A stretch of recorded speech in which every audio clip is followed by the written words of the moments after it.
오늘은 기도하지 말라. 제목이 좀 이상하죠? 기도하지 말라. 라는 제목으로 말씀을 나누겠습니다. 에레미야 7장은 굉장히 유명한 말씀입니다. 성전 설교라고 그래요. 성전 설교. 이 성전 설교를 보면 우리의 신앙이 어떠해야 되는가를 아주 잘 알 수가 있습니다. 남유다 백성들은요, 신앙의 내용은 하나도 없이 성전만 자랑하고 성전 안에서 드리는 제사만 자랑했던 자들이에요. 성전이 무엇입니까? 하나님의 임재의 상징이거든요. 그러니까 성전이 있다라는 건 하나님이 우리와 함께 하신다라는 걸 아는 것이고, 정말로 성전이 그들에게 중요했다면 하나님의 임재 안에서 그분의 뜻대로 순종하며 살아갔어야 했지만, 그들은 무엇만 했습니까? 우상 숭배만 했잖아요. 제사는 무엇입니까? 용서하시는 하나님의 자비와 긍휼이 풀어지는 시간이에요. 하나님의 용서를 입는 시간이죠. 그들에게 정말로 제사가 중요한 문제였다면 하나님의 자비와 긍휼을 의지하여 죄를 회개하고 돌이키는 시간이 됐어야만 했지만, 그들의 삶은 고아와 과부를 압제하고 무죄한 자의 피를 흘리고 도둑질하는 행위들을 버젓이 행하며 살았다고 에레미야 7장 성전 설교는 지적하고 있습니다. 그래서 하나님은 이 가증한 행위를 도저히 참을 수가 없어서 뭐라고 탄식하시냐면, 너희가 이 집이 도둑의 소굴로 보이느냐. 그런 이야기를 하세요. 내 이름으로 일컫는 이 집이 너희들 눈에는 도둑의 소굴로 보이느냐. 도둑의 소굴이 뭐 하는 곳입니까? 도둑의 소굴은 도둑질해온 물건을 보관하는 곳이고요. 혹여라도 자기를 잡으러 오는 자들이 있다면 피하여 숨는 곳이 도둑의 소굴이에요. 그죠? 근데 하나님의 성전을 도둑의 소굴로 만들고 있다는 겁니다. 즉, 이 성전은 하나님을 모시고 하나님의 뜻대로 살아가는 자들이 모이는 곳인데, 거기다가 뭐를 갖다 놨냐면 자기들의 우상을 갖다 놓고, 그리고 세상 어둠의 영들, 사단의 공격들을 피하여 하나님께로 나아가는 자리여야 되는데 도리어 하나님께로부터 피하는 자리가 돼버렸다는 거예요, 성전을. 그래서 성전을 뭐라고 부르신다고요? 도둑의 소굴로. 너희들이 내 이름으로 일컫는 이 성전을 도둑의 소굴로 만들어버렸구나. 우상을 몰래 가져다가 갖다 놓고 나를 피하여 너희들이 그곳에 숨어 있는구나. 성전을 거꾸로 이용하고 있죠. 그래서 오늘 우리가 살펴봐야 될 게 뭐냐면 신앙의 세속화입니다. 신앙의 세속화. 신앙의 세속화. 잘 들으셔야 됩니다. 너무 중요해요. 신앙의 세속화. 신앙의 세속화란 무엇인가? 세상 문화로 인하여 신앙의 본질이 바뀌는 것. 세상 문화로 인해 신앙의 본질이 바뀌는 것. 이게 세속화예요. 근데 이걸요, 잘못 적용하면 어떤 일이 벌어지는가? 교회 안에 들어와 있는 세상 문화를 잘라버리는 일만 힘쓰게 됩니다. 이런 거예요. 교회 안에서는 세상 문화를 즐기지 않죠. 교회는 거룩한 곳이라 생각하니까. 근데 삶으로 가면 세상 문화를 즐겨요.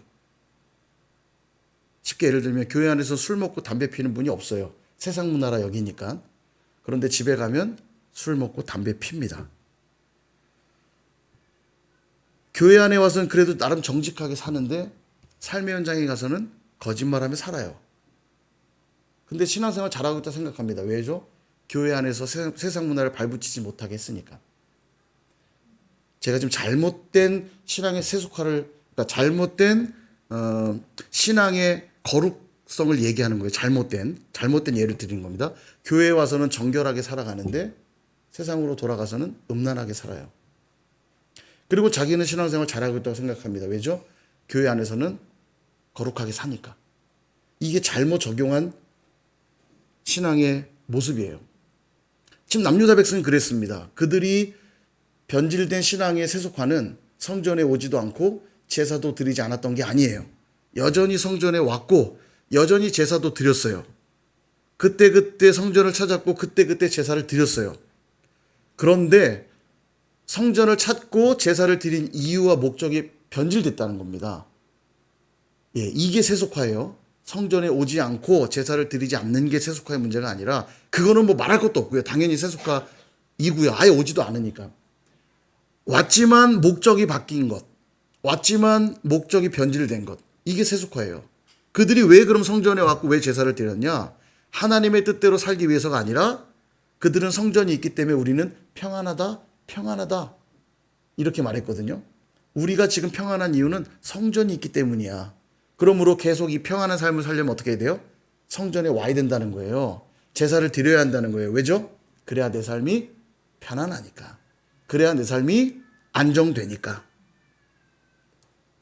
성전은 그런 목적이 아니라고 했잖아요. 하나님을 모시는 곳이요, 하나님의 뜻대로 살아가기로 결단하고 작정하고 또 뜻대로 살아가는 자들이 되어야 하는데, 거기엔 관심이 없고 성전이 있기 때문에 오늘 내 삶이 편안하구나, 제사를 드렸더니 내 삶이 편안하구나, 성전에 찾아오는 이유, 제사를 드리는 이유와 목적이 바뀌어버렸어요.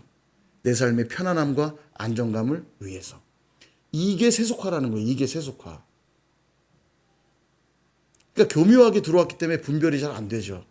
성전은 여전히 찾아오고 있고 여전히 제사 드리니까 잘하고 있는 것처럼 보이잖아요.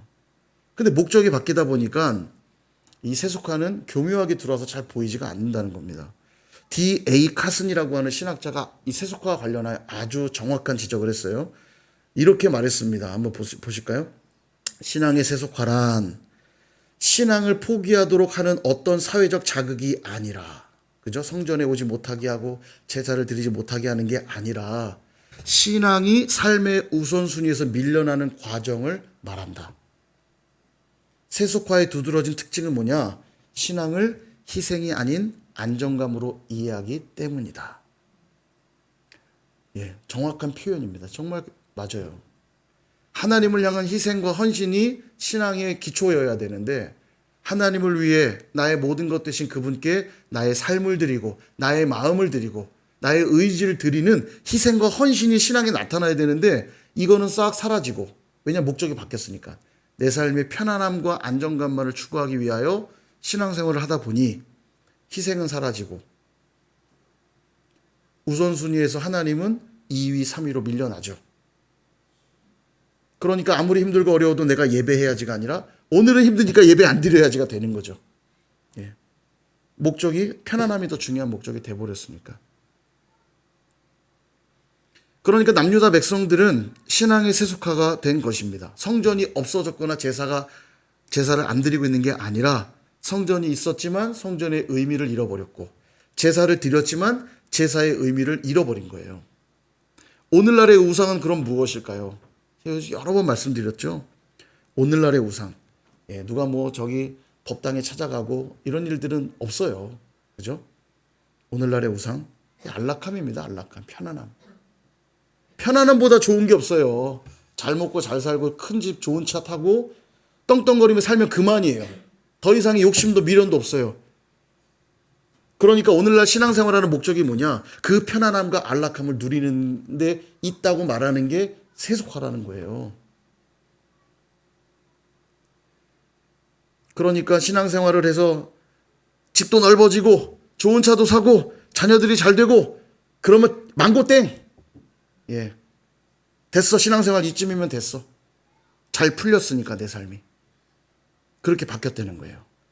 예, 혹시 그렇게 생각하는 분이 또 오늘 잘 신앙의 내용들을 점검하셔야 됩니다. 신앙은 뭐냐? 절대적 타자를 향한 합일적 태도입니다.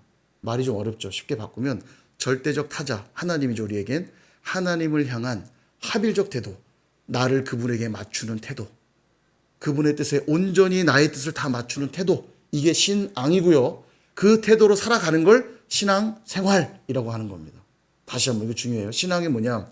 절대적 타자를 향한, 하나님을 향한 합일적 태도. 그분이 나의 전부가 되었기에 그분의 뜻에 나의 모든 뜻을 맞추는 태도. 이게 신앙이고, 그러니까 우리가 하나님을 신앙한다라고 말하는 거예요. 하나님께 나의 모든 걸 맞춘다라는 거죠. 그 태도로 살아가는 모습을 신앙생활이라고 하는 겁니다. 그런데 그렇게 하지 않고 다만 내 삶의 편안함과 안정감을 위해 신앙생활하고 있다면 이것이 오늘날의 세속화입니다. 그들은 어떤 슬로건을 갖고 살아가냐? 적당한 믿음, 적당한 신앙생활. 적당히 하면 되지. 왜 꼭 그렇게까지 하려고 하냐? 그렇게 말할 수밖에 없어요. 편안한 게 제일 중요하니까. 그래서 이것이 종교 혼합주의입니다. 오늘날의 우상숭배는 반드시 뭘로 나타나냐? 혼합주의로 나타나요. 혼합주의. 세상을 향해서도 한 발 걸쳐놓고 하나님을 향해서도 한 발 걸쳐놓은 태도. 이 혼합주의. 그나마 하나님을 다리 하나 올려놨으니까 믿는다고 착각하고 사는 거예요. 말씀드렸죠? 이 집 살림도 하고 이 집 살림도 하면 사랑이 2배입니까? 어떻게 생각하세요? 사랑이 2배예요? 하나 정도가 아니라 이거는 가증한 거죠. 같이 못 살아요. 그런 사람하고는. 맞습니까? 예. 이 집 살림도 하고 이 집 살림도 하고 난 사랑이 더 많아서 한 집 살림 더 한다. 그럼 이건 끝이죠. 더 이상 관계 끝이에요. 다시는 집에 들어오지 마세요. 당신하고 함께 살고 싶지 않아요. 그건 사랑이 많은 게 아니에요. 근데 그렇게 착각한다니까요. 하나님을 향해서 한 발 올려놓고 세상을 향해서 한 발 올려놓고 편하고 좋지요. 나의 종교성도 채우고 세상의 쾌락도 즐기니까 너무 좋죠. 그걸 목표로 하는 게 바로 세속화의 특징이라는 겁니다. 그러니까 예배를 안 드리고 교회 안 오는 게 그거는 말할 것도 없죠. 당연히 뭐 세속화 된 거고요. 말할 것도 없고 교회로 나오는 이유, 예배를 드리는 이유가 변질된 것. 그걸 오늘 하나님 뭐라고 말씀해? 도둑의 소굴로 너희가 만드는구나. 우상을 여기다 갖다 앉혀놓고 하나님을 도리어 피하여 숨어 있구나. 그 얘기를 하시는 겁니다. 사랑하는 여러분 잘 돌아보셔야 됩니다. 나의 신앙은 세속화된 신앙은 아닌가. 얼마나 오래 했는가 중요하지 않다니까요. 늘 말씀드리잖아요. 몇 대째 기독교지만 하나도 안 중요해요. 오늘 나의 신앙만 돌아보시면 돼요. 오늘 나의 신앙이 과연 세속화되어 있는가 아니면 온전히 하나님을 향해 있는가. 정말 절대적 타자인 하나님을 향한 합일적 태도로 오늘도 내가 걸어가고 있는가. 오늘 나의 말은, 오늘 나의 생각은, 오늘 나의 마음은 하나님께 합일되어 있는가. 그분이 기뻐하시는 말을 하고 그분이 기뻐하시는 생각을 하고 그분이 기뻐하시는 마음을 가지며 살아가고 있는가. 예. 모태신앙이 뭐가 중요하고 3대 4대 기독교지만 뭐가 중요합니까? 근데 오늘 내 신앙이 엉망이면 아무 의미가 없죠. 신앙생활 20년 했으면 뭐하고 30년 했으면 뭐합니까? 개척맨 보면 뭐하고.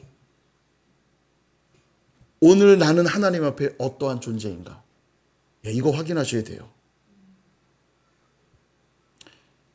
바라기는 오늘 이 설교가 불편하지 않으셨으면 좋겠어요.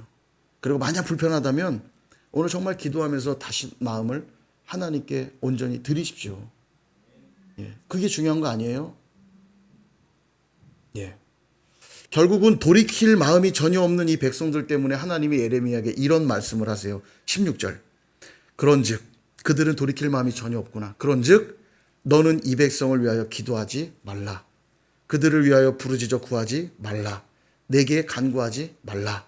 내가 듣지 아니하리라.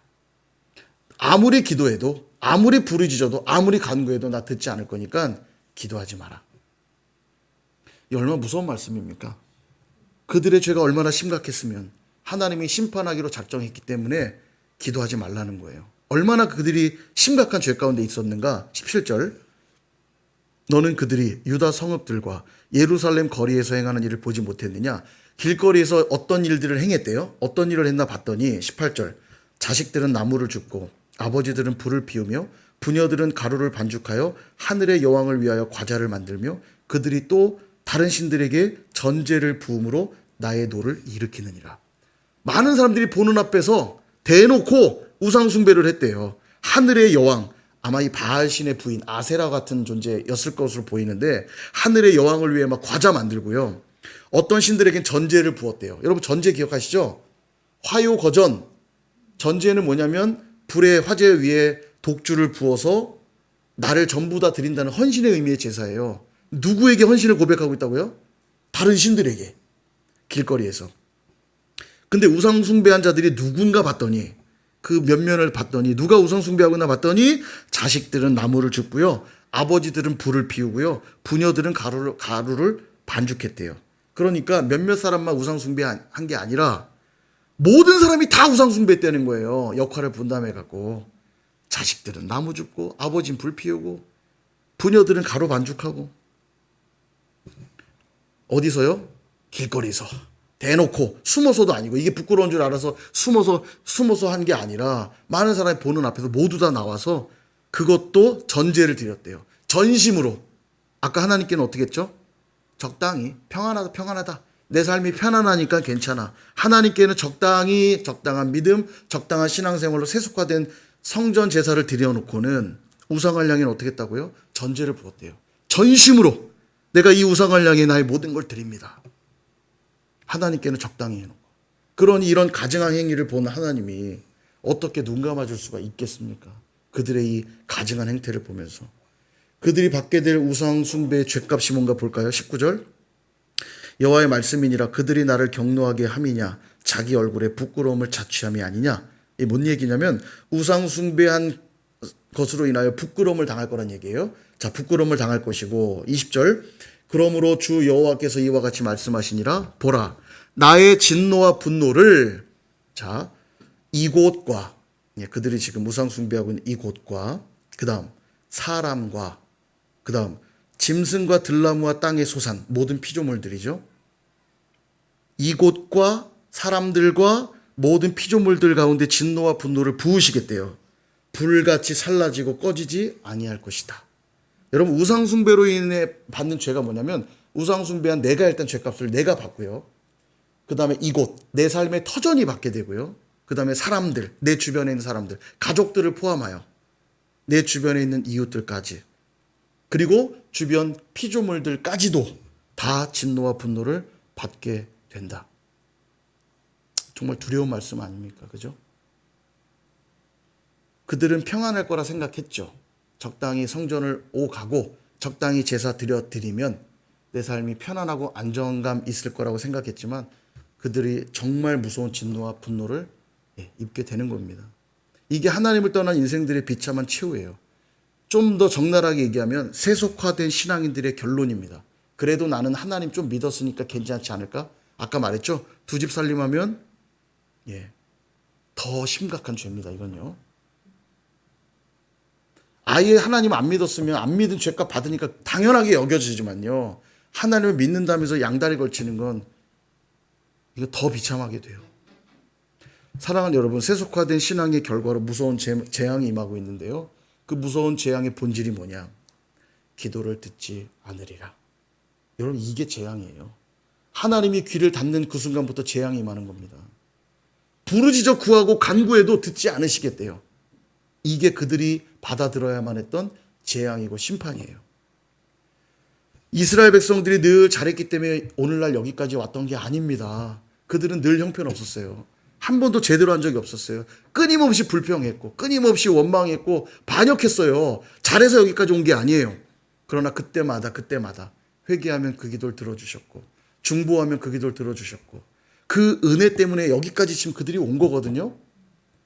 여러분 조카 롯이 소돔과 고모라 살아서 심판받게 될 때 아브라함이 중보기도 했잖아요. 의인 10명 말씀 멸망시키지 말아주십시오. 근데 의인 10명이 없었어요. 그 소돔과 고모라가 멸망당하거든요. 그럼 롯과 가족들은 죽어야 되는데 하나님이 아브라함의 기도를 들으셨기 때문에 롯과 가족들을 꺼내세요. 너희들 빨리 나와라. 소돔과 고모라 망하지만 아브라함이 기도했기 때문에 내가 너희들을 살릴 거야. 데리고 나오잖아요. 물론 그 부인은 가다가 뒤를 돌아봐 소금 기둥이 되긴 하지만 가족들이 살아나요. 뭐 때문에요? 기도 때문에요. 아브라함의 기도 때문에 살았다니까요. 시내산에서 우상 숭배했습니다. 우리를 빨리 가나안 땅 데려달라고 막 금송아지 앞에서 제사를 드렸어요. 지금 모세는 십계명 받고 있는데 율법 받고 있는데 이것처럼 참담한 게 어디 있습니까?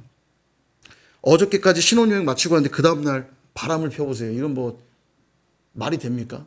예? 하나님이 다 쓸어버리려고 마음먹으셨어요. 모세야 너만 나랑 같이 가자. 저 백성 나 필요 없다. 모세가 중보기도 하잖아요. 저들을 다 죽이려고 데려 나왔다는 소리 듣게 할 수 없습니다. 하나님이 불러낸 백성들이잖아요. 불쌍히 여겨주십시오. 그리고 하나님 그 기도를 들어주시고 계획을 철회하셨어요. 그들은 무엇 때문에 살았죠? 기도 때문에 산 거예요. 기도 때문에요. 사사시대에도 그들은 늘 자기 소견에 오른 대로 살았습니다. 자기 멋대로 살았어요. 죽어 마땅했습니다. 그러나 그때라도 언제라도 회개하고 돌이켜서 하나님을 구하면 사사를 보내어 구원해 주셨어요. 무엇 때문에 산 겁니까? 기도 때문에 산 거예요. 그들이 기도할 때 사사를 보내줬거든요. 북이스라엘에 강력한 심판이 부어지려고 할 때 아모스 선지자가 환상을 봅니다. 불의 심판. 하나님 용서해 주시면 안 될까요?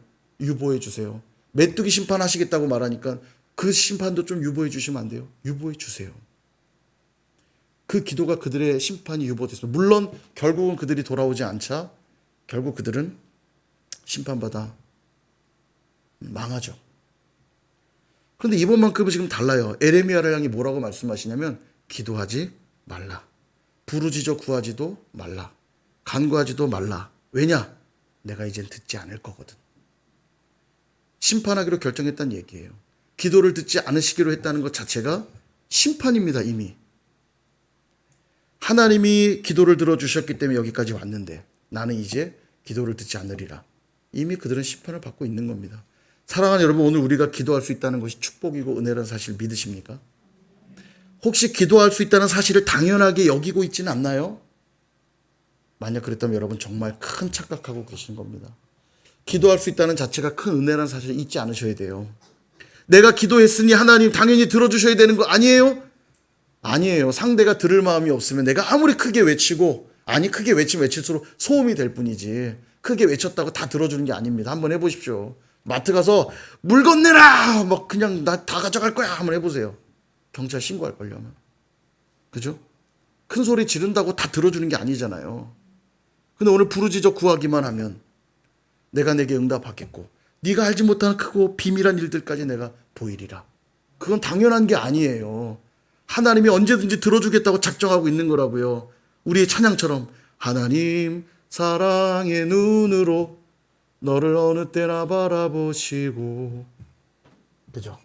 하나님 인자한 귀로서 언제나 너에게 기울이시니, 언제나 어느 때나 바라보고 들으신다는 건 당연한 게 아니라고요. 그래서 이 찬양을 부를 때마다 우린 은혜의 고백으로 이어져야만 됩니다. 언제나 바라봐 주시는 하나님, 언제나 귀 기울여 주시는 하나님. 근데 이게 은혜인 줄 모르니까 뭐 하냐면 기도를 안 하는 거예요. 그러니까 당연한 거니까 언제든지 내가 필요할 때 그냥 기도하면 되니까. 그러니 부르짖어 구할 리가 있습니까? 간구할 리가 있어요? 당연한 건데. 그게 은혜인 줄 모르는데. 도리어 헛된 걸 쫓으며 우상 숭배나 하면서 하나님을 어떤 분으로 여기느냐? 그저 내 삶을 빛내주시고 편안하게 해주시는 분, 나를 그냥 건강하게 해주시는 분, 그냥 그런 분 정도로 취급하며 살아가는 겁니다. 몸에 액세서리를 달듯이 내 인생을 그냥 빛나게 해주시는 분, 편안하게 살아가게 도와주시는 분 정도로 여기며 사는 거예요. 이게 세속화예요. 이게 세속화. 하나님은 이런 가증한 행태를 내버려 두시지 않는다고 말씀하십니다. 다시 한번 생각해 보십시오. 기도 들어주시지 않는 하나님을 여러분 생각해 본 적 있으세요? 그런 상상 해본 적 있으십니까? 내가 기도해도 하나님 안 들어주시면 어떡하지? 아마 그 자체로 재앙이고 심판이겠죠. 제가 얼마 전에 되게 재미난 영상을 하나 봤어요. 알고리즘으로 우연히 떠서 되게 오래된 영상인데 반가운 얼굴들이 있길래 클릭을 했습니다. 뭐냐면 차태현 씨 알죠? 연예인. 차태현 씨 몰래카메라하는 영상이었어요. 되게 옛날 영상이더라고요. 언제쯤인지 모르겠는데 되게 오래된, 그러니까 이 차태현 씨 20대 때 연애 생활할 때인 것 같아요. 그런데 차태현을 속이는 거예요. 매니저랑 다 짜고 매니저가 일부러 차태현 씨가 뭘 하려고 그럴 때 막 못하게 막아가지고 성질나게 만들어요. 그러니까 화를 낼 거 아닙니까? 성질나게 만들었으니까 일부러 화를 내게 만든 다음에 삐진 것처럼 화난 것처럼 확 나가버리는 거예요. 그리고 이제 본인은 라디오 생방 때문에 들어가서 라디오를 진행하고 나왔는데 전화가 한 통 걸려와요.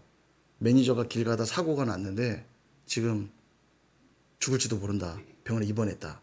아, 너무 잔인해요. 이 몰래카메라인데 차태현 너무 놀래갖고 병원으로 달려갔는데 갔더니 이제 막 응급 다 장착해놓고 매니저가 이제 누워 있는 거예요. 눈도 못 뜨고 너무 놀란 거죠. 막 계속 그게 마음에 걸리는 거예요. 아, 아까 내가 뭐라고 해갖고 승질나서 나가다가 사고가 난 거 아닌가 싶으니까 막 본인 막 괴로워하더니 갑자기 딱 의자에 앉는 거예요. 차태현이 크리스찬이잖아요. 딱 앉더니 사실 이게 정말 지금 연기가 아니잖아요. 지금 카메라가 숨겨져 있는 상태니까. 근데 의자에 딱 앉더니 하나님 제발 도와주세요. 제가 어떻게 할 수가 없네요. 도와주세요. 기도를 막 하는 거예요. 앉아서 제가 그걸 보고 있는데 야, 진짜 절박해지면 우리 하나님 찾게 되잖아요. 차태현 씨가 이렇게 기도하는 장면을 보면서 마음이 너무 좋은 거예요. 그래, 우리는 그 마지막 순간 다 내 힘으로 살아가는 것 같지만 내 힘으로 되지 않는다고 느껴질 때 우리는 붙잡을 수 있는 하나님이 있지 않는가. 차태현 씨가 이렇게 막 간절히 기도하는 거예요. 앉아서. 나중에 이제 사실 다 밝혀지면서 되게 재밌게 결론이 나긴 났는데 제가 그거 보면서, 그래서 제가 아까 그 우리 수민이 수술 얘기를 드린 거예요. 부모가 자녀를 사랑해도 어찌합니까? 도와줄 수 있는데 한계가 있어요. 제가 아이들한테 가끔 그런 얘기 합니다. 얘들아, 엄마 아빠 너희들 진짜 사랑하고 힘 다해서 도와주고 싶지만 언젠간 엄마 아빠는 죽을 거야. 먼저 하나님께 갈 거야. 우리가 정상적으로 산다면 엄마 아빠가 먼저 너희들 곁을 떠날 거야. 엄마 아빠가 너희들을 지켜주는 데는 한계가 있지만 우리 하나님은 영원히 너희들과 함께 할 거야. 그러니까 너희들이 꼭 하나님을 잘 믿었으면 좋겠어. 그럼 엄마 아빠 너무 기쁘게 떠날 수 있을 것이고, 나는 마지막 유언, 하고 싶은 유언이 있어. 우리 천국에서 만나자. 아빠 먼저 갈게. 기다릴게. 빨리 와. 빨리 오지 말고 하여간 때 되면 와. 때 되면 와야지. 때 되면. 예. 정말 저는 그게 마지막 제 유언 너무 하고 싶어요. 우리가 그 고백을 할 수 있다면 얼마나 기뻐요. 죽음이 끝이 아니잖아요. 우리에겐요. 죽음 이후에 우리가 다시 만날 수 있다는 것. 예, 이게 얼마나 은혜입니까? 이 땅을 사는 동안도 동일해요. 우리 주변에 하나님이 계시다는 것. 늘 언제 어느 때나 나를 바라보시고 내게 귀 기울이시는 하나님이 있다는 사실. 이게 얼마나 위로입니까? 하나님을 의지하고 그분께 피하는 게 왜 축복인지 제가 보여드릴게요. 시편 139편 1절에서 4절에 보니까 다윗이 이런 고백을 합니다. 여호와여, 주께서 나를 살펴보셨으므로 나를 아시나이다.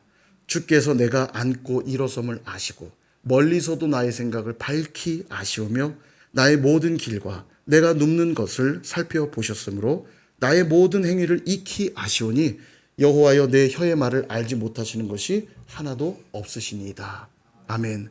나의 모든 걸 하나님이 아신대요. 내 마음도 아시고 내 생각도 아시고 내 말도 아시고 내 길도 아시고 내가 눕는 것까지도 다 아신대요. 그러니까 그분께 피하는 것, 그분을 의지하는 건 분명히 축복이에요. 나의 모든 걸 아시니까. 그러니 우리의 기도를 듣지 않으시겠다는 이 말씀은 그야말로 청천벽력 같은 심판입니다. 저와 여러분은 이 기도라고 하는 것에 대한 감사와 기대가 있습니까? 오늘 금요 성령 집회 나오면서도 오늘도 어떤 기도 드릴까? 오늘도 기도하면 하나님 응답해 주시겠지? 이런 감사와 기대를 안고 나오셨습니까? 아니면 당연한 것으로 여기거나 어쩔 수 없는 의무감 내지는 아우 귀찮은 노동 정도로 여기고 있지는 않습니까? 그렇다면 여러분 정말 뭘 모르는 말씀이세요? 질문 하나 하겠습니다. 저와 여러분은 구원 받으셨습니까? 아멘. 근데 우리가 여전히 죄 가운데 지금 살아가고 있는데도 구원의 은혜가 우리에게 여전히 유효한 이유를 아십니까? 죄 짓고 살잖아요. 수시로 죄 짓고 살잖아요. 근데도 여전히 구원의 은혜가 유효하다는 거 믿으세요? 누가 그렇더라고요? 죄를 딱 졌는데 돌멩이 맞아 죽으면 지옥 간대요. 회개 못해서. 맞아요? 그러면 죄 짓고 있는데도 구원받는다는 확신이 왜 있으셔요, 여러분? 뭘 근거로? 예? 네, 그렇습니다. 아멘. 대속해 주신 예수님 때문이에요. 다시 말하면 지금도 예수님은 보좌 우편에서 우리를 위해 당신의 피를 보증하여 우리를 위해 중보기도 하고 계시기 때문입니다. 내가 오늘 의롭게 살아서 구원받는 게 전혀 아니에요. 여전히 내가 죄 가운데 있는데도 구원받는 이유는 예수님이 당신의 피를 근거로 하나님께 계속 중보기도 하고 계신 거예요. 그러니까 계속 죄 지으며 살 수가 없어요. 이건 아니잖아요. 그러니까 죄가 있는 곳에 은혜가 넘쳤도다. 그러나 은혜를 넘치게 하려고 계속 죄를 더하겠느냐? 그럴 수 없느니라. 이게 로마서 6장의 말씀이에요. 지금도 우리에게 구원의 은혜가 유효한 이유 예수님의 기도 때문이라는 것 잊지 마셔야 돼요. 그런데도 이렇게 중요한 기도를 가볍게 여기고 의무감 정도로 여기고 귀찮은 것으로 여긴다면 되겠습니까? 그 기도 때문에 오늘 우리가 은혜를 누리고 있는데요. 예수님뿐만 아니라 누군가 널 위하여 누군가 기도하네 아닌 것 같죠. 새벽에 여러분의 이름을 부르며 기도하시는 분들이 여기에 있어요. 근데 여러분 어떻게 자고 있을 수가 있어요? 여러분의 가족들을 위해서 여러분의 사역을 위해서는 누군가가 중보하며 여기서 기도하고 있는데 어떻게 잠만 주무십니까? 나와서 같이 기도해야죠. 기도 응답이 가장 빠른 건 내가 널 위해 기도하고 네가 날 위해 기도하면 응답이 제일 빠르다니까요. 중보기도가 제일 강력한 겁니다. 내가 내 기도하는 거 별거 없어요. 근데 내가 이 사람 기도하고 이 사람이 날 위해 기도하면 열매는 2배. 그죠? 그러니까 기도를 받을 생각만 마시고 기도를 우리가 함께 해야 돼요. 시편 139편 제일 마지막에 다윗은 이런 고백으로 20편이 끝나거든요. 그의 결론은 이렇습니다. 시편 139편 23절 24절 같이 한번 읽어볼까요? 시작. 하나님이여 나를 살피사 내 마음을 아시며 나를 시험하사 내 뜻을 아옵소서. 내게 무슨 악한 행위가 있나 보시고 나를 영원한 길로 인도하소서. 아멘. 결국 다윗이 하나님만 의지하고 붙든 이유, 우리말로 바꾼다면 다윗이 기도한 이유는 하나님이 내 마음을 살피고 시험하셔서 악한 행위, 악한 길에 빠지지 않도록 하여 우리를 영원한 길로 인도하실 분이시기 때문에 오늘도 그분께 나아갈 수밖에 없다는 거예요. 그러니 기도하지 않는다는 건 내 마음대로 살겠다는 뜻이고, 그 죄가 가득 차면 하나님은 더 이상 우리의 기도를 듣지 않으실 것이므로 그게 심판이 되는 겁니다. 기도는 우리가 누리는 가장 큰 축복이고 은혜라는 사실 믿으시기를 축원드립니다. 말씀을 정리하려고 합니다. 사무엘 선지자는 은퇴하는 자리에서요 이런 고백해요. 기도하기를 쉬는 죄를 결단코 범하지 아니하리라. 은퇴한다고 기도도 쉬었던 게 아니에요. 도리어 은퇴하면 내가 백성들을 위해 더 기도에 집중할 것입니다. 그 이유는 기도를 쉬는 것이 죄이기 때문입니다. 이게 사무엘 선지자의 고백이에요. 멋지죠? 너무 멋지지 않나요? 예. 사무엘만 고백하는 게 아니라 우리의 모두의 고백이 되었으면 좋겠어요. 기도를 쉬는 것이 죄이므로. 우리 김영희 선생님 음악 틀어놓는 거 매일 나와요. 기도를 멈추지 마라. 시와 그림. 알고리즘 떠서 제 창에도 계속 떠요. 기도를 멈추지 마라. 예, 멈추지 말아야 됩니다. 기도는. 기도를 쉬는 게 죄예요. 사랑하는 여러분, 언제 기도하고 계십니까? 꾸준히 기도하고 계십니까? 여러분, 자전거가 페달을 계속 돌려야 되는 이유는 페달을 멈추는 순간 넘어지기 때문이에요. 페달을 멈추면 다리는 편해지겠죠. 그러나 곧바로 넘어지게 되듯이 영적으로도 우리의 기도가 멈추기 시작하는 그 순간 우리는 죄의 수렁에 자빠지게 되는 것입니다. 내 자신을 위해서 우리의 가정, 일터, 학교, 또 선일교회, 사랑하는 내 지체들, 나라와 민족, 열방, 기도 제목들이 얼마나 많습니까? 그죠?